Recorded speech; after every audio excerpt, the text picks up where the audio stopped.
వార్తల్లోని వివరాలు. ఐఏఎస్కు రాష్ట్ర క్యాడర్ ఆఫీసర్ల ఎంపిక కార్యక్రమాన్ని మోడల్ కోడ్ ఉన్నప్పుడు చేయడం సముచితం కాదని యూపీపీఎస్సీ చైర్మన్ డాక్టర్ మనోజ్ సోనీకి టీడీపీ అధినేత చంద్రబాబు నాయుడు లేఖ రాశారు. కొత్త ప్రభుత్వం వచ్చేంత వరకు నియమించొద్దని యూపీపీఎస్సీని కోరారు. ఈ అంశాన్ని పునః పరిశీలించాలని యూపీపీఎస్సీ చైర్మన్కు విజ్ఞప్తి చేశారు. యూపీపీఎస్సీ చైర్మన్ డాక్టర్ మనోజ్ సోనీకి తెలుగుదేశం పార్టీ జాతీయ అధ్యక్షుడు నారా చంద్రబాబు నాయుడు శుక్రవారం లేఖ రాశారు. ఐఏఎస్కు రాష్ట్ర కేడర్ ఆఫీసర్ల ఎంపిక కార్యక్రమాన్ని మోడల్ కోడ్ ఉన్నప్పుడు చేయటం సముచితం కాదని చెప్పారు.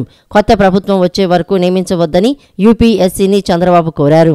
వారి ప్రమోషన్స్ ముఖ్యమంత్రి కార్యాలయంలోని వారికే పరిమితం చేశారని అన్నారు. ఇప్పుడు కూడా జాబితా తయారీలో పారదర్శకత లేదని తెలిపారు. ఈ అంశాన్ని పునః పరిశీలించాలని యూపీపీఎస్సీ చైర్మన్ను చంద్రబాబు నాయుడు కోరారు. అయితే ఏపీ సార్వత్రిక ఎన్నికలు అయిపోయిన తర్వాత వైద్య పరీక్షల కోసం చంద్రబాబు అమెరికా వెళ్లిన విషయం తెలిసిందే. వైసీపీ ప్రభుత్వంలో పోలీస్ వ్యవస్థ నిర్వీర్యమైందని ప్రశాంతమైన ఉమ్మడి చిత్తూరు జిల్లాలో స్ట్రాంగ్ రూమ్ వద్ద క్యాండిడేట్పై హత్యాయత్నం జరగడంపై పోలీసులు సిగ్గుతో తలదించుకోవాల్సిన సంఘటనని సిపిఐ రాష్ట్ర కార్యదర్శి రామకృష్ణ అన్నారు. కాకి డ్రెస్ వేసుకుని అమ్ముడుపోయారని దుయ్యబట్టారు. హోమ్ మినిస్టర్ ఎవరో కూడా కనీసం తెలియదని, కానిస్టేబుల్ కూడా లెక్క చేయని పరిస్థితిని, ఈ ఖ్యాతి మొత్తం సీఎం జగన్కే దక్కుతుందని ఆయన అన్నారు. సిపిఐ రాష్ట్ర కార్యదర్శి రామకృష్ణ తిరుపతిలో మీడియాతో మాట్లాడారు. రాబోయే ప్రభుత్వం కూడా పోలీసుల్ని అనవసరంగా వినియోగించవద్దని కోరుతున్నామని, వారి డ్యూటీని వారు చేయనివ్వాలని రామకృష్ణ సూచించారు. 175 అసెంబ్లీ నియోజకవర్గాల్లో 10,000 కోట్ల రూపాయలు ఖర్చు పెట్టారని, ప్రతి నియోజకవర్గంలో ఓటుకి 3,000 రూపాయలు, పోస్టల్ బ్యాలెట్కు 5,000 రూపాయల చొప్పున ఇచ్చారని ఆరోపించారు. ఈసీఎం ఏం చేస్తోంది, వారు కూడా అమ్ముడుపోయారా అని ప్రశ్నించారు. ఈసీ కూడా డబ్బులు తీసుకుంది కాబట్టి ఎక్కడా డబ్బుల పంపిణీని నిరోధించలేదని విమర్శించారు. పిఠాపురంలో వైసీపీ అభ్యర్థి వంగా గీత ఇంటి వద్ద డబ్బులు ఇవ్వలేదని కొందరు ధర్నా చేశారని, 2029లో డబ్బులు ఇవ్వలేదంటే జనం అభ్యర్థుల ఇంటికి వచ్చి కొడతారని, దీనిపై సుప్రీంకోర్టులో కేసు వేశారని రామకృష్ణ అన్నారు. వీటిపై పార్టీలకు అతీతంగా ఉద్యమించాల్సిన అవసరం ఉందని అభిప్రాయం వ్యక్తం చేశారు. డబ్బులు పెట్టి ఓట్లు కొన్న తర్వాత ఓటర్లను ఎమ్మెల్యే ఎందుకు గౌరవించాలని ప్రశ్నించారు. ఎన్నికల్లో ఖర్చు పెట్టడం కోసం ఎమ్మెల్యేలు అక్రమాలకు పాల్పడతారని, ఎర్రచందనం, గంజాయి, ఇసుక ఇలాంటివన్నీ అమ్ముతారని, ధనస్వామ్యం నుంచి ప్రజాస్వామ్యం కాపాడుకోవాల్సిన అవసరం ఉందని రామకృష్ణ వ్యాఖ్యానించారు. నువ్వు 2,000 రూపాయలు ఇచ్చి నువ్వు ఓటు వేసిన తర్వాత అది వారి ఇంటికి పోతాడు, నమస్కారం పెడతాడు, వారి చేతికి డబ్బులు ఇస్తాడు, వాడు వచ్చి ఓటు వేస్తాడు. తర్వాత నాకు 5 ఏళ్ళు సేవ చేయాలంటే ఎందుకు సేవ చేయాలి? నువ్వేనా పుణ్యానికి ఓటేసావా? నీ ఇంటికి నువ్వు వచ్చా, నమస్కారం పెట్టా, నీకు 2,000 రూపాయలు ఇచ్చా, నీ పెండ్లాంకో 2,000 రూపాయలు ఇచ్చా. కాబట్టి ఏమంటే ఇది ప్రజాస్వామ్యం కానే కాదు. దీన్ని సీరియస్ అంశంగా తీసుకోవాలి. ఒకే గవర్నమెంట్లు వస్తూ ఉంటాయి, పోతూ ఉంటాయి. జగన్మోహన్ రెడ్డి పోయి చంద్రబాబు నాయుడు వచ్చేంత మాత్రాన ఇదంతా మారదు కదా. ఇది మారాలని నేను అంట. అది మారకుండా ఎవరు వచ్చి ఎవరు పోయినా, ఎవరు దిగిపోయినా ఏం పెద్ద తేడా ఉండదు. వాళ్ళు కూడా మరి డబ్బు కోసం ప్రాకులాడతారు. డబ్బు సంపాదించుకోవాల్సిందే, వాడు ఇసుక అమ్ముకోవాల్సిందే, లిక్కర్ బిజినెస్ చేయాల్సిందే, లేదా కాంట్రాక్టర్లు బెదిరించాల్సిందే, ఎర్రచందనం స్మగ్లింగ్ చేయాల్సిందే. అవి చేశాను కదా. ఇప్పుడు యాక్చువల్గా చాలా ఒక ప్రమాదకరమైనది వచ్చింది, గంజాయి అమ్మారు అని. గంజాయి ప్రజాప్రతినిధులు గంజాయి అమ్మిస్తున్నారంటే దీనికంటే ఘోరమైన విషయం ఇంకొకటి ఏముంది? ఎందుకు ప్రజలు మాట్లాడలేకపోతా ఉన్నావు? కాబట్టి ఏమంటే ధనస్వామ్యం నుండి ప్రజాస్వామ్యాన్ని కాపాడుకోవడమే అతి ముఖ్యమైనది. దానికోసం ప్రయత్నం చేయాలి. ఈ గొడవలు ఎలక్షన్లు అప్పుడంటే గతంలో కూడా జరిగాయి, గతంలో ఇంకా ఎక్కువ జరిగినాయి. గతంతో పోలిసి తగ్గినాయి. ఇప్పుడు వాడు ఎవడన్నా కొట్లాడాలంటే కూడా వాడి జేబులో డబ్బు పెడితే కానీ కొట్లాడేటట్లేడు. అతను పల్నాడు పిల్లలు రామకృష్ణారెడ్డి ఆయన పోయి ఈవీఎం ఎందుకు పలుగొట్టాడు? కాబట్టి నేననేది ఏమంటే ఇందులో రాజకీయ పార్టీలు, మేధావులు, ప్రజాస్వామ్యం ఉండాలని కోరుకునే వాళ్ళు, అభ్యర్థులు అందరూ కూడా ఆలోచించాలి. ఇది ఒకరు ఆలోచించి ఒకరు చెప్పేది కాదు. మీడియా మిత్రులు కూడా దీనిపైన దృష్టి సారించాలి. బెంగళూరు రేవ్ పార్టీ అంశంలో మాజీ మంత్రి సోమిరెడ్డి చంద్రమోహన్ రెడ్డి చేస్తున్న విమర్శలకు కాకాని గోవర్ధన్ రెడ్డి స్పందించారు. క్లబ్కు వెళ్లడం, పేకాట ఆడడం, డ్రగ్స్ ఎవరికి అలవాటు ఉందో తేల్చుకుందామని బ్లడ్ శాంపిల్స్ ఇచ్చేందుకు నేను రెడీ, దమ్ముంటే సోమిరెడ్డి రావాలంటూ ఛాలెంజ్ విసిరారు. సోమిరెడ్డికి చీకటి కోణాలు చాలా ఉన్నాయని మంత్రి కాకాని గోవర్ధన్ రెడ్డి అన్నారు. పురాతన పంచలోహ విగ్రహాలను విదేశాలకు అమ్మేందుకు సోమిరెడ్డి గతంలో ప్రయత్నించారని ఆరోపించారు. బెంగళూరు రేవు పార్టీ అంశంలో టీడీపీ నేతలు చేస్తున్న విమర్శలకు కాకాని గోవర్ధన్ రెడ్డి స్పందించారు.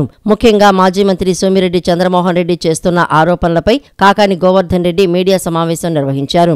బ్లడ్ శాంపిల్ ఇద్దాం దమ్ముంటే రావాలంటూ సోమిరెడ్డికి ఛాలెంజ్ చేశారు. రేవు పార్టీ దగ్గర తన కారు ఉందంటున్న సోమిరెడ్డి అది తన కారేనని నిరూపించగలరా అంటూ సవాల్ చేశారు. తన పాస్పోర్టు కారులో దొరికిందంటున్నారు. నా పాస్పోర్టు నా దగ్గరే ఉందని, కారులో దొరికిందని చెబుతున్న పాస్పోర్టు ఎవరి దగ్గర ఉంది? సోమిరెడ్డి దగ్గర ఉందా? కర్ణాటక పోలీసుల వద్ద ఉందా అని కాకాని గోవర్ధన్ రెడ్డి ప్రశ్నించారు. ఆ కారుతో తనకి సంబంధం ఉందంటున్న సోమిరెడ్డి దానిని రుజువు చేయగలరా అని సవాల్ చేశారు. కారు తుమ్మల వెంకటేశ్వరరావు పేరుతో ఉందని, కారుకు స్టిక్కర్ ఉందని చెప్పి తన కారు అని అంటున్నారని అన్నారు. స్టిక్కర్పై పోలీసులకు ఫిర్యాదు చేశారని, వారు విచారణ చేస్తున్నారని చెప్పారు. గోపాల్ రెడ్డి అనే వ్యక్తే తనకు తెలియదని, తనతో గోపాల్ రెడ్డికి పరిచయం ఉన్నట్టు ఏ ఆధారం ఉన్నా సోమిరెడ్డి బయట పెట్టాలని అన్నారు. నా మీద ఏదైనా సరే ఒక్క ఆధారమైనా నువ్వు రుజువు చేయని చెప్పి ఛాలెంజ్ చేస్తడం జరిగింది. దాంతో పాటు ఎవరికి ఏ అలవాట్లు ఉన్నాయనేటువంటిది ప్రజలకు తెలియాలి కాబట్టి ఒకసారి నీ బ్లడ్ శాంపిల్ నా బ్లడ్ శాంపిల్ రెండు ఇస్తే మనలో ఎవరు త్రాగుతారు, ఎవరు తిరుగుతారు అనేటువంటి దాని మీద ఒక స్పష్టత వస్తుంది. డ్రగ్స్ ఎవరు వాడతారు, మందు ఎవరు కొడతారు అనేటువంటి దాని మీద ఒక స్పష్టత వచ్చేటువంటి అవకాశం ఉంటుంది. కాబట్టి నువ్వు బ్లడ్ శాంపిల్స్ ఇవ్వడానికి సిద్ధంగా ఉన్నావా అని చెప్పి ప్రశ్నించడం జరిగింది. దేనికి సమాధానం చెప్పలేదు.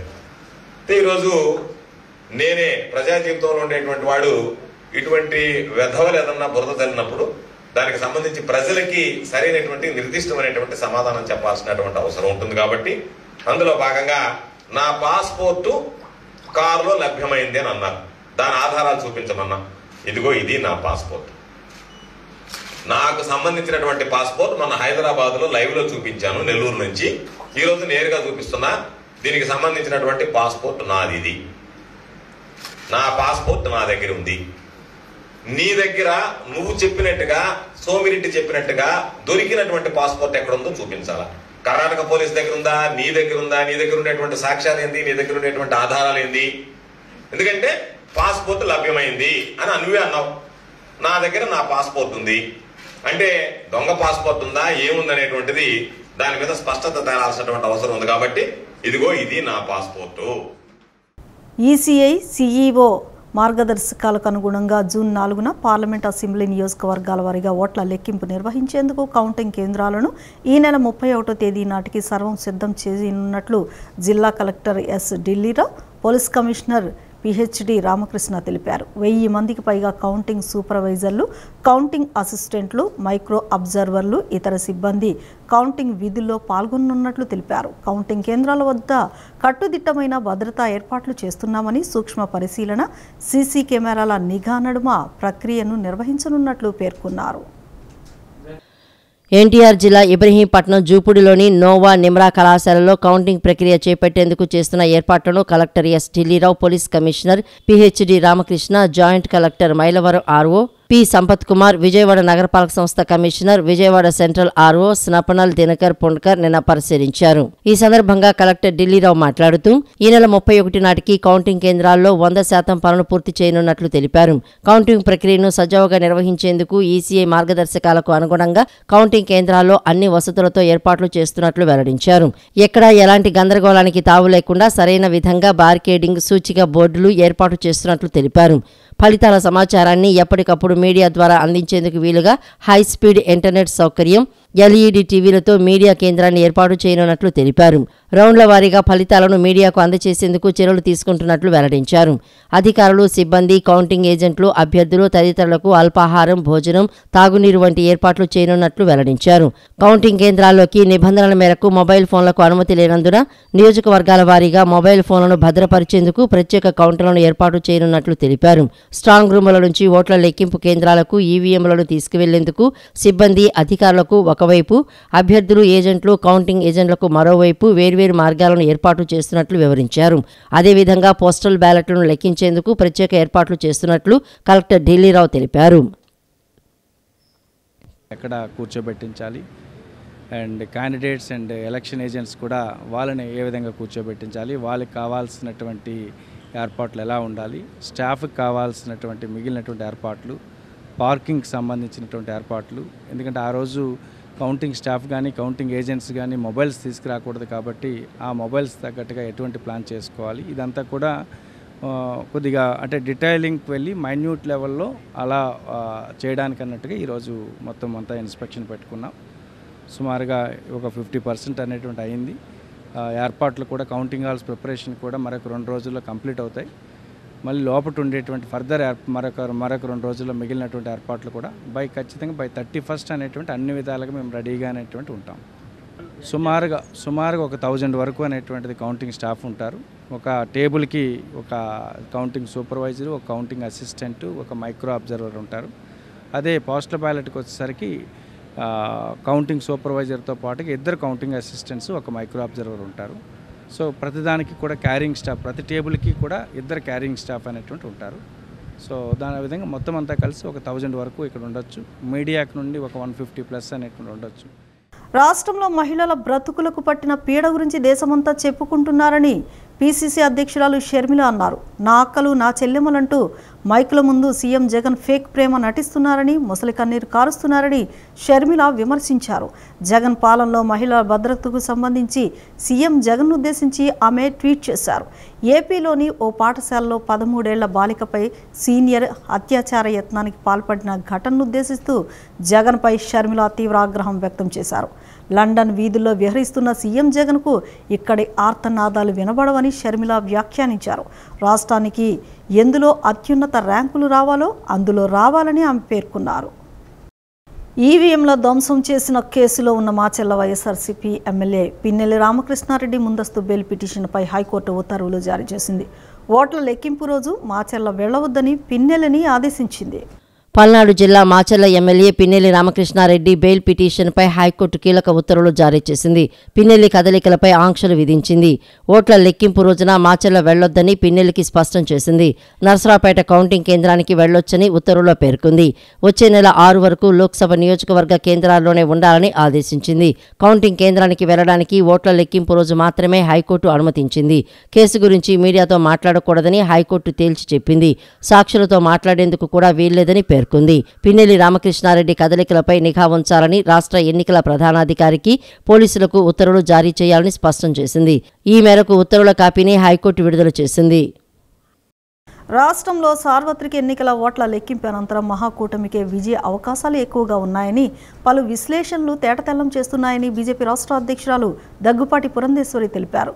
ఓట్ల లెక్కింపు ప్రక్రియకు అవసరమైన ఏర్పాట్లు పూర్తి చేసుకోవాలని నాయకులకు సూచించారు. బీజేపీ రాష్ట్ర అధ్యక్షురాలు దగ్గుపాటి పురంధరేశ్వరి వీడియో కాన్ఫరెన్స్ ద్వారా రాష్ట్ర కార్యవర్గ సమావేశం నిర్వహించారు. సమావేశంలో ఆమె మాట్లాడుతూ కౌంటింగ్ ఏజెంట్లు ఇతర అంశాలపై దృష్టి సారించాలని అన్నారు. పోస్టల్ బ్యాలెట్ కౌంటింగ్ 500 ఓట్లకు ఒక్కో టేబుల్ ఏర్పాటు చేయాలని, ఈ విషయంలో అధికారులతో మాట్లాడి స్పష్టత ఇవ్వాలని తెలిపారు. ఎన్నికల సమయంలో కష్టించి పనిచేసిన కార్యకర్తలు ఇళ్లకు వెళ్లి కృతజ్ఞతలు తెలపాలని అన్నారు. ఎన్నికల సమయంలో కూటమిలో ఉన్న పార్టీలు ఎంత సమన్వయంతో పనిచేశాయో ఓట్ల లెక్కింపు ప్రక్రియలో కూడా అంతకంటే ఎక్కువగా కలిసి సమన్వయంతో పనిచేద్దామని పిలుపునిచ్చారు. ఎన్నికల సమయంలో విస్తారకులు చేసిన కృషిని పురంధరేశ్వరి ప్రస్తావించారు. మాచర్ల నియోజకవర్గంలో మార్పు మొదలైందని తెలుగుదేశం పార్టీ పొలిట్ బ్యూరో సభ్యులు వర్ల రామయ్య అన్నారు. ప్రజల్లో వస్తున్న మార్పును చూసి పోలింగ్ జరిగే రోజున ఎమ్మెల్యే పిన్నెల్లి రామకృష్ణారెడ్డి ఈవీఎంలు పగలగొట్టారని ఆరోపించారు. పిన్నెల్లి అహంకారాన్ని మాచర్ల ప్రజలు నిశ్శబ్ద విప్లవంతో అణచివేశారని వివరించారు. నియోజకవర్గంలో పిన్నెల్లిని ప్రజలు తిరస్కరించారని సంచలన వ్యాఖ్యలు చేశారు. జనం నాడి తెలిసినందునే పిన్నెల్లి అరాచకానికి పాల్పడుతున్నారన్నారు. తెలుగుదేశం పార్టీ పొలిట్ బ్యూరో సభ్యులు వర్ల రామయ్య నిన్న విలేకరుల సమావేశం నిర్వహించారు. సమావేశంలో ఆయన మాట్లాడుతూ మాచెల నియోజకవర్గం సున్నితమైన ప్రాంతమని, ఇక్కడ కేంద్ర బలగాలను మోహరించాలని అన్నారు. ఏం జరిగిందో తెలియదు, ఇక్కడ రాష్ట్ర పోలీసులు విధుల్లో ఉన్నారని పేర్కొన్నారు. ఒకవేళ కేంద్ర బలగాలు డ్యూటీ చేస్తే పరిస్థితి మరోలా ఉండేదన్నారు. ఈవీఎం ధ్వంసం చేసిన పిన్నీలని అక్కడికక్కడే కాల్చి పారేసేవారని, లేదంటే రెక్కలు విరిచి పోలీస్ స్టేషన్కు తీసుకువెళ్లేవారని అన్నారు. సున్నిత ప్రాంతమని తెలిసినప్పటికీ అక్కడ కేంద్ర బలగాలు ఎందుకు విధుల్లో లేరు? ఎన్నికల కమిషన్ నిర్లక్ష్యం వల్ల జరిగిందా, లేదంటే పోలీసు అధికారుల నిర్లక్ష్యం వల్ల జరిగిందా, పిన్నెల్లి ప్రోద్బలంతో నియమించలేదా అని వర్ల రామయ్య సూటిగా ప్రశ్నించారు. మాచర్లలో కేంద్ర బలగాలను ఎన్ని బూతుల వద్ద నియమించారు, ఎక్కడ వారి సేవలు వినియోగించారో మాచర్ల పోలీసులు సమాధానం చెప్పాలన్నారు. పిన్నెల్లి పవిత్రుడని, ఏ నేరం చేయని అమాయకుడని, సీఎం జగన్ రెడ్డికి ఇష్టమైన వాడిని ఈవీఎం బద్దలు కొట్టాడని, సజ్జల బుకాయిస్తున్నాడని తెలిపారు. మాచర్లలో నిశ్శబ్దం విప్లవం వచ్చిందని, ఆ విప్లవమే పిన్నెల్లి అరాచకాలను పాతిపెట్టిందని అన్నారు. రాష్ట్రంలోని 174 నియోజకవర్గాల్లో నిశ్శబ్ద విప్లవం వచ్చిందని, సీఎం జగన్ అరాచక సామ్రాజ్యాన్ని కూలదోయనుందని పేర్కొన్నారు. పోలింగ్ బూత్లోకి వెళ్ళి ఎంతో ధైర్యంగా ఎన్నడూ జరగని రీతిలో ఈవీఎం బాక్సులు ఉన్నాయో వాటిని పగలగొట్టాడు అతను.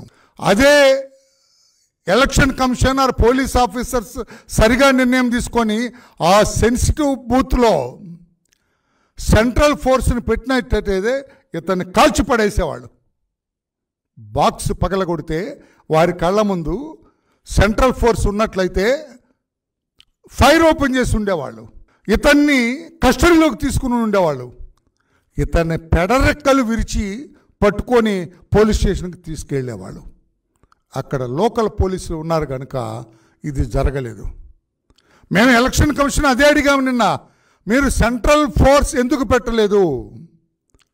ఎప్పుడైతే అది సెన్సిటివ్ బూత్ కింద డిక్లేర్ చేయబడిందో, ఎప్పుడైతే ఆ కాన్స్టిట్యుయెన్సీ సెన్సిటివ్ కాన్స్టిట్యుయెన్సీ కింద నిర్ణయించబడిందో అప్పుడే మీరు సెంట్రల్ ఫోర్స్ని ఆయా బూతుల్లో పెట్టుండాలా? పెట్టలేదంటే అది ఎన్నికల కమిషన్ నిర్లక్ష్యమా? ఆ లోకల్గా పోలీస్ ఆఫీసర్ ఎవరైతే ఇన్ఛార్జ్ ఉన్నారో ఆ నియోజకవర్గానికి అతని నిర్లక్ష్యమా, లేకుంటే అతని ప్రోద్బలమా? ఎక్కడెక్కడ పెట్టారు ఈ రోజున ఈ సెంట్రల్ ఫోర్సెస్ని? ఎన్ని బూతుల దగ్గర వాళ్ళని పెట్టారు? జగన్మోహన్ రెడ్డి గారి రాక్షస పరిపాలన 5 సంవత్సరాలు భరించిన రాష్ట్ర ప్రజలు నిశ్శబ్ద విప్లవాన్ని తీసుకొచ్చారు. మాకొద్దు ఈ పరిపాలన. ఎన్నికల అనంతరం ఫలితాలు రాకముందే కేంద్ర రాష్ట్ర ప్రభుత్వాలు ప్రజలపై భారాలు మోపుతున్నాయని సిపిఎం రాష్ట్ర కార్యదర్శి వర్గ సభ్యులు సిహెచ్ బాబురావు తెలిపారు. ఆస్తి పన్ను 15% పెంచారని, నిలిపివేసిన చెత్త పన్ను వసూలు మళ్లీ ప్రారంభించారని, విద్యుత్ సర్దుబాటు ఛార్జీల వసూలు కొనసాగుతున్నాయని చెప్పారు. జూన్ 1వ తేదీ నుంచి టోల్ ఛార్జీలు పెంచుతున్నారన్నారు. ఇంకా పలు రూపాల్లో ఈ భారాలు పడుతున్నాయని తెలిపారు. మరోవైపు రాష్ట్రంలో పౌర సేవలు నిలిచిపోయాయని అన్నారు. విజయవాడ సెంట్రల్ నియోజకవర్గం 30వ డివిజన్ దేవీనగర్, రామకృష్ణాపురం తదితర ప్రాంతాల్లో సిపిఎం రాష్ట్ర కార్యదర్శి వర్గ సభ్యులు, నియోజకవర్గం సిపిఎం ఎమ్మెల్యే అభ్యర్థి బాబురావు స్థానిక సిపిఎం నేతలతో కలిసి పర్యటించారు. ఓటర్లను కలుసుకుని ధన్యవాదాలు తెలిపారు. వివిధ తరగతుల ప్రజలను కలిసి సమస్యలు తెలుసుకున్నారు. ఎన్నికల్లో విచ్చలవిడిగా డబ్బు పంపిణీపై అభ్యుదయవాదులు, సామాన్యులు ఆందోళన వ్యక్తం చేశారు. ఈ సందర్భంగా బాబురావు మాట్లాడుతూ ఆర్థిక వ్యవస్థలో లోటుపాట్లు, బిల్లులు చెల్లించకపోవడంలో ప్రజాసేవలు అస్తవ్యస్తమవుతున్నాయని చెప్పారు. రవాణా శాఖలో పౌర సేవలు నిలిచిపోయాయని, రిజిస్ట్రేషన్ కార్యాలయాల్లో అంతరాయాలు ఏర్పడ్డాయని, ఆరోగ్యశ్రీ సేవలకు అవాంతరాలు కలిగాయని తెలియజేశారు. బిల్లులు చెల్లించకపోవడంతో అభివృద్ధి కార్యక్రమాలు నిలిచిపోయాయని పేర్కొన్నారు. ప్రజాప్రతినిధులు, అధికారుల పర్యవేక్షణ, శ్రద్ధ లోపించడంతో తక్షణ ప్రజా సమస్యలు పరిష్కారం కావడం లేదని పేర్కొన్నారు. భవిష్యత్తులో భారాలు, పన్నులు, ధరలు, అవినీతి మరింత పెరిగే ప్రమాదం కనపడుతోందన్నారు. కేంద్రంలోని బీజేపీ రాజ్యాంగ వ్యవస్థలను దుర్వినియోగం చేస్తోందని, ఎన్నికల కమిషన్ పైన పెత్తనం చేస్తోందని అన్నారు. ఎన్నికల కమిషన్ స్వతంత్రంగా వ్యవహరించడం లేదని తెలియజేశారు. ప్రజా సమస్యలు మాత్రం గాలి కొదిలేశారు. సమస్యలన్నీ ఇవాళ ఇంకా ఎన్నికల ఫలితాల సంగతో భాగం. తర్వాత రాబోయే కాలంలో ఇంకా ఎన్ని ఇబ్బందులు వస్తాయో అర్థం కావట్లేదు. అన్ని వ్యవస్థలు కూడా దెబ్బతినిపోతూ ఉన్నాయి. ఒకవైపున హింస రెచ్చగొడుతూ ఉన్నారు. ఎన్నికల్లో డబ్బు పంపిణీ దగ్గర మాత్రం కుమ్మక్కయ్యారు. ఎన్నికలు అయిపోగానే హింసాకాండ, దౌర్జన్యాలు పెరిగిపోతూ ఉన్నాయి. ఎక్కడ అక్రమాలు జరిగినా ఎన్నికల కమిషన్ కళ్ళు మూసుకొని కూర్చుంది. డబ్బు పంపిణీని అరికట్టడం పూర్తిగా విఫలమయ్యింది. వాళ్ళు కుమ్మక్క అయిపోయారు. అందుకని ఎవరు ఎలా అయినా బహిరంగ పంచుకున్న ఇబ్బందులు కూడా ప్రజాస్వామ్యాన్ని ఇవాళ పరిహాసం చేస్తూ ఉన్నారు. ఇంకొక వైపు చూస్తూ ఉన్నాం, బిల్లులు చెల్లించకపోవడంతో రవాణా శాఖలో ఉన్నటువంటి సర్వీసులన్నీ అయిపోయినాయి. రిజిస్ట్రేషన్ కార్యాలయాల్లో కూడా సాంకేతిక ఇబ్బందులు కాదు, బిల్లులు చెల్లించక అక్కడ ఆగిపోయినాయి. హాస్టళ్లలో ఆహార పదార్థాలు సప్లై చేస్తున్న వాళ్ళు బిల్లులు ఇవ్వలేదు. ఆరోగ్యశ్రీలో బిల్లులు ఇవ్వలేదు. ఇంకా కార్మికులకి జీతాలు ఇవ్వట్లేదు. ఉద్యోగస్తులకి, ఉపాధ్యాయులకి పెండింగ్ బకాయిలు ఎంతో ఉన్నాయి. ప్రజల నుండి పన్నులు వసూలు చేయటం మీద ఉన్నటువంటి దృష్టి ప్రజలకి సౌకర్యాలు కల్పించడం మీద లేదు. స్థానిక సమస్యలు కూడా ఎన్నికల్లో చూస్తే ఈరోజు ఉన్నటువంటి పట్టాలు కానీ ఇళ్ళు కానీ ఇంకా మిగిలినటువంటి అనేక సమస్యలు పెండింగ్లోనే పెట్టేశారు. శాంతి భద్రతల పరిరక్షణ లక్ష్యంగా డీజీపీ హరీష్ కుమార్ గుప్తా ఆదేశాల మేరకు రాష్ట్ర వ్యాప్తంగా జిల్లా ఎస్పీల ఆధ్వర్యంలో కార్డన్ అండ్ సెర్చ్ ఆపరేషన్ నిర్వహిస్తున్నారు. కొత్తవారు అనుమానిత వ్యక్తులను అదుపులోనికి తీసుకుని విచారిస్తున్నారు. కార్డన్ సెర్చ్లో వాహనాల రికార్డులను పరిశీలించి సరైన పత్రాలు లేని వాహనాలను స్వాధీనం చేసుకుంటున్నారు. శాంతి భద్రతల పరిరక్షణ, నేర నియంత్రణ, అసాంఘిక కార్యకలాపాల కట్టడే లక్ష్యంగా డీజీపీ హరీష్ కుమార్ గుప్తా ఆదేశాల మేరకు రాష్ట్ర వ్యాప్తంగా జిల్లా ఎస్పీల ఆధ్వర్యంలో కార్డన్ అండ్ సెర్చ్ ఆపరేషన్ నిర్వహిస్తున్నారు.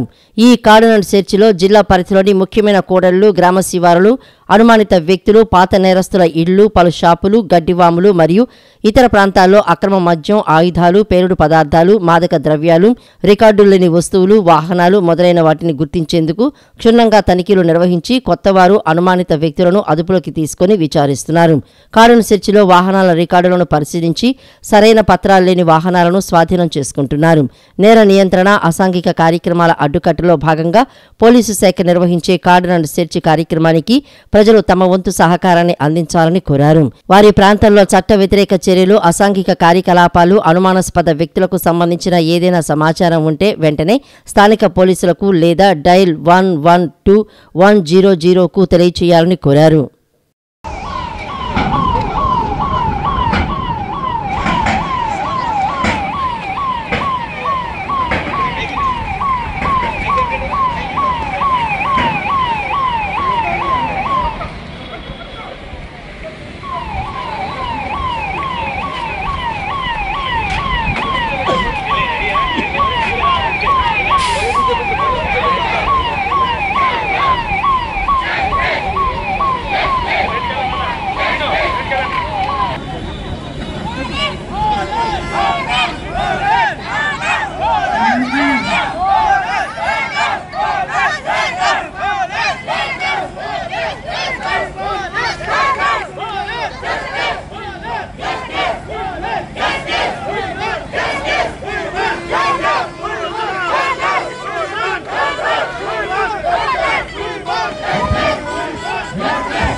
Hey,